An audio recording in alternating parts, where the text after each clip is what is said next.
Hey everybody, it's the Commodore from the Clan of the Grey Wolf, and you are watching the weekly Wringer series here on clanofthegraywolf.com. Now, as you can see behind me, I'm celebrating this week. This is the first weekly Wringer that I am presenting to you after attaining the ripe old age of 30. So I hope all of you don't mind listening to an old man rant. But in any case, it's celebration here. I don't have any birthday cake or anything for you guys, but if I did, I would certainly share it with you. So, we've got a lot going on this week. Just besides the celebration, a lot of things to talk about. I had some cool thoughts about some questions to ask you guys this week, because there were actually a lot of really neat things that were going on that I've kind of taken notes on and I've written down because I want to ask you questions about them. I do that from time to time. So a lot of times I'll just be sitting there and I'll click up, a piece of news, or I'll have an idea, and I kind of have a standing document that I just run out there and say, oh my gosh, I got to ask about this at some point, even if I don't ask about it this week. Because I try to stay current with the Weekly Wringer, but a lot of times the questions that come up are not current. They're questions that you could ask at any time, and or that even change over time. I mean, I think we could go back and ask some of the questions that I've already asked in the Weekly Wringer, and they'd have a lot of different answers. But in any case, I try to keep a standing log, and those of you that have contributed questions, they sit there as well, and I go, oh, yep, that's a great one. We'll go ask this one this week. But in any case, I try to keep that going, and I had a lot of questions running through my head this week because there were a lot of cool things I thought to ask about. In any case, what are we going to do this week? I'm going to go back and answer the question from last week with all of your contributions for which TNG, Star Trek The Next Generation character, you all would like to meet and why. And I will tally the votes and tell you where that all stands. And then I will also give you my own opinion on that, as I always do here in the Weekly Wringer, to tell you exactly who I would like to meet.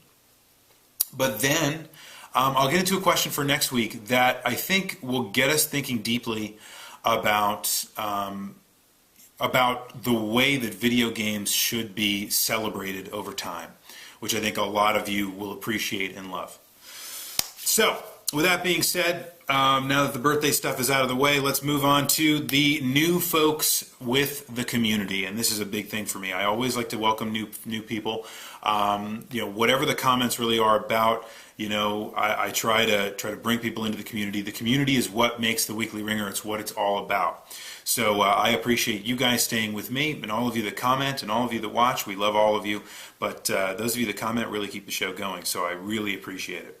So new this week, I've got two that I saw that I noticed that were new this week. One was the Raving Dutchman, who wasn't even really contributing to the conversation overall of the TNG, but that's okay. Making your presence known in the Weekly Wringer will absolutely get you a mention. That's the way that it works. So welcome to the Raving Dutchman from Holland. And then we've got Algebraic 89. Welcome to you as well. Some interesting thoughts about E3 in the comments section as well. So I appreciate both of you commenting. Can't wait to see what you guys will come up with in the future, and welcome to both of you.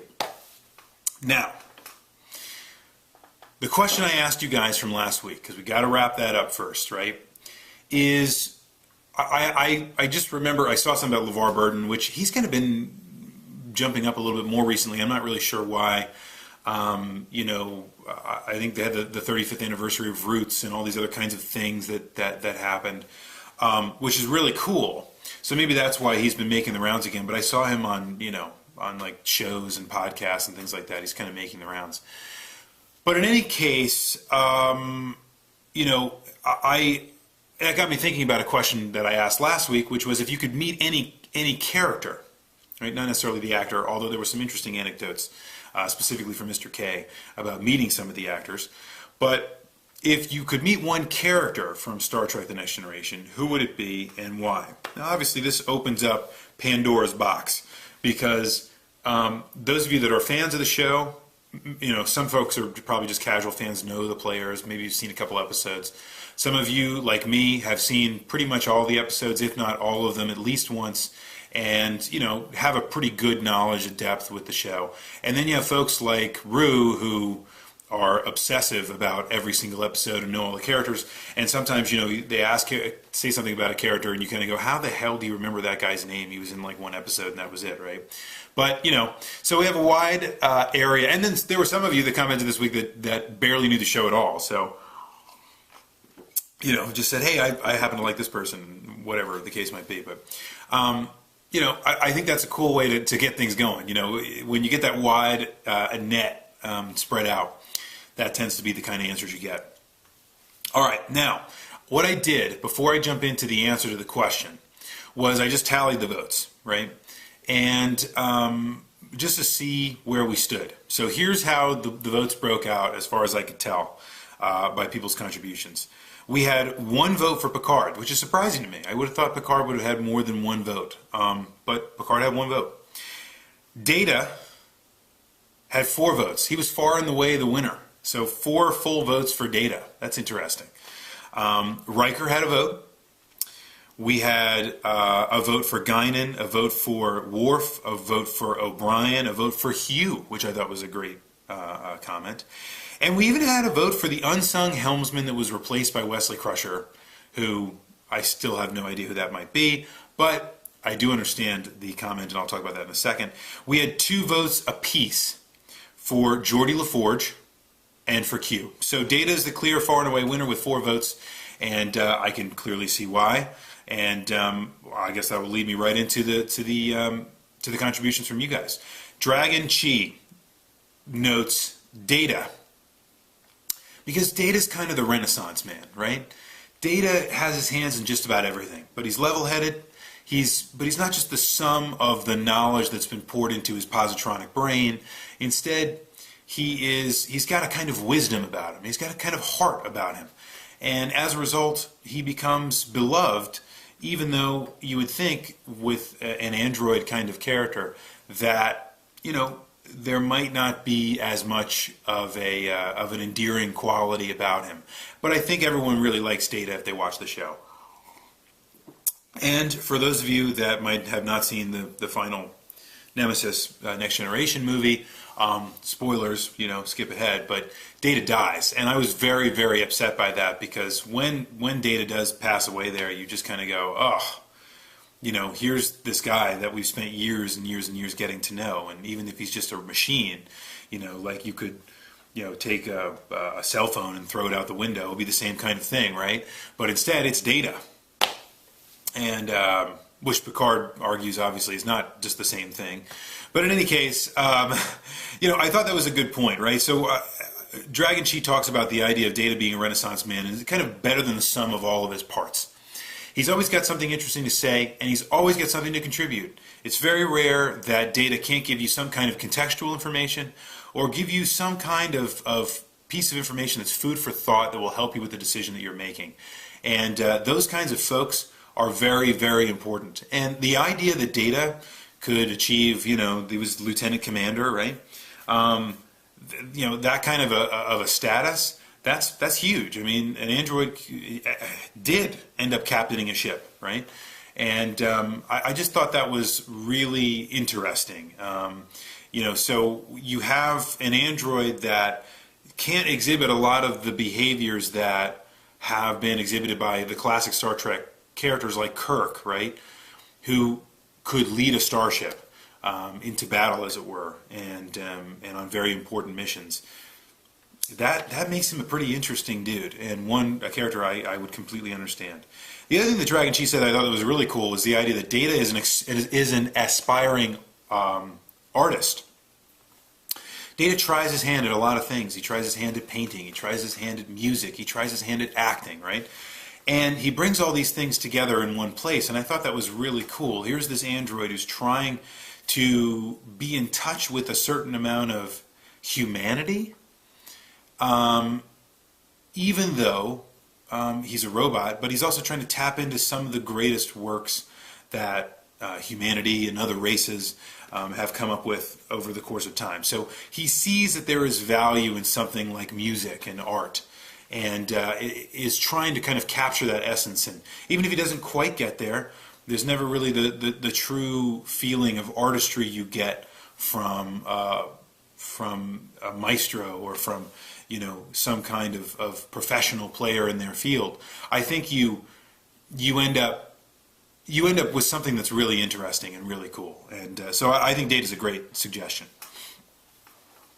Moving along, I think Sonic Rose talked about Guinan, and I thought that was a very good recommendation. Why Guinan, you ask? Well, so it certainly has something to do with Whoopi Goldberg as an actor. I think I share Sonic Rose's sentiments that Whoopi Goldberg is a shell of her former self. And I think at that moment in time, Whoopi Goldberg's ability to play something like Guinan was unique.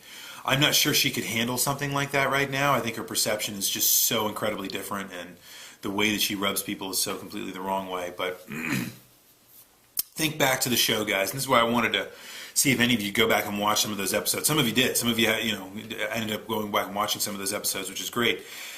But in those episodes, Guinan really is the voice of reason, and she helps to, even though she's just this kind of foreign, kind of mysterious barmaid, essentially, because, bar owner, I guess, would be probably going too far. But the point is, she runs the place. She has this small position in this very large ship, in this huge universe. And yet she seems to dispense so much wisdom and so much knowledge, and I think, and really wisdom before knowledge, above all else, to where people like Picard, who run the flagship of the entire Starship fleet, Starfleet, he actually goes and asks her, what does this all mean? What the heck am I supposed to do? And I remember some very key moments, especially when Picard is being challenged by the Borg. There were some incredible moments with Guinan telling him how, not only kind of the dark history that the Borg have, but how there is this kind of, how he should really work with them. Or not really work with them, I should say, but work to fight them. And how his mentality should be shaped in doing so. And I just thought those were really, really awesome and touching moments that Guinan is at the heart of. And there are so many moments in the show where Guinan sits right at the middle of the very crux of why the episode was created. And so I think Guinan is a great choice. I would never want to meet Whoopi Goldberg. I have no interest in doing that whatsoever. But the idea of meeting Guinan and sitting in 10 forward as the ship flies through space, for me, would be an awesome experience. So I think that's a great one. Mr. Kettleman had one of the most unique responses I've ever seen, and that was the unsung helmsman that was replaced by Wesley Crusher. And normally, with something like this, I would kind of go, what's good? This is just a person that's trying to get attention. Not at all with this. This was a great, because a great argument was made as a result of the comment. Here's why. You want to meet a guy who spent his career training as a Starfleet, if not officer, was actually working at a position like a helmsman, right? So if he's not an officer, at the very least, he is a part of Starfleet. He is an operative in Starfleet. And here he comes. He walks on to the helm of the flagship of the fleet that is created for the sole purpose of exploring the galaxy, or not just the galaxy, but galaxies, the universe, right, as they know it, to uncover all these secrets of the universe. And this is it, man. You've made it. You're not just the helmsman that flies dignitaries to and from Earth, right? This is huge. This is the top as it comes for a helmsman, right? And here's this little upstart pukey kid who nobody trusts when he walks on board, and who seems to screw things up more than he does anything else, and cheats on his exams, for God's sakes. And the freaking kid gets somebody in his crew killed, right? And then covers it up. And here he is, promoted to ensign, and is now flying the ship, the flagship of the fleet. I think I would be pretty upset about that. And I think, as Mr. Kettleman talked about, I would grow increasingly bitter of Wesley Crusher as things went on. And having a drink with him in 10 forward might be even more interesting than having a drink with Guinan on 10 forward. What is it like? What's it like to be replaced by a kid who barely knew what the heck he was doing? Awesome answer. Thank you for that. Smoke pants. Made, I think,